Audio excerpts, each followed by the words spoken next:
WHO for decades lists the diseases of focus, if you like.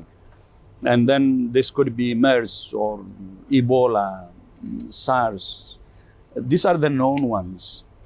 But then a question came, okay, we know this, but how about an unknown disease emerging? Then we decided, we have agreed to put a placeholder, and that's the disease X for the unknown. And we did that in 2018 for the first time, and in 2019, COVID-19. There isn't some mysterious disease out there that you call disease X that we should be worried about that you're not telling us about at present? No. So the first disease X is actually COVID. And we may have another one in the future. So we can have a placeholder that could be disease Y, Z, or X. And this helps us to prepare, because many of the pathogens have something in common. Like many of the tools you use could be used for the unknowns as well. And we're not prepared because still many of the problems we have seen during the pandemic are still there. For instance, information sharing, timely and transparent, especially related to surveillance, there is a problem. Sharing of pathogens, there is a problem. Sharing of technology, there is a problem. Coordination, global coordination, there is a problem.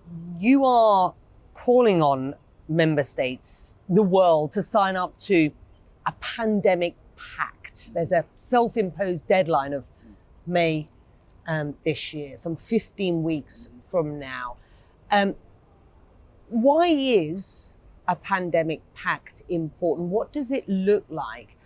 And you are well aware that there is much skepticism in some parts of the world about the WHO organizing around this accord.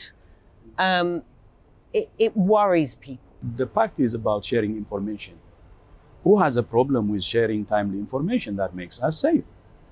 And then when anything happens, we develop tools. So sharing those tools will be in the agreement. What's the problem with sharing tools like the vaccines or medicine for treatment? What's the problem? And then sharing pathogens. What's the problem with that as well? So conspiracy theory which is coming is WHO is going to, we're going to cede sovereignty to WHO, which is not the case. Cede sovereignty to Cede sovereignty to WHO. That's the talk out there, is exactly, which is not true. This agreement is by countries, for countries, and it will be implemented when agreed by countries.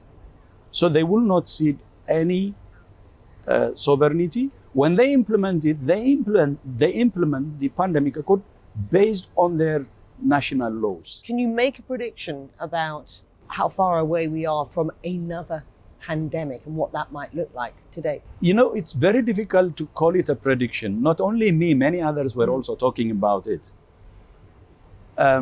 It's from what we see, the gaps are in our system. So if anything happens, we're not prepared. So anything can happen. It's a matter of time. It's a matter of when. But we can avoid that. We can prevent it in the first place, or we can identify it early and respond quickly, and we can minimize the damage, and we will not suffer like what we suffered during this pandemic.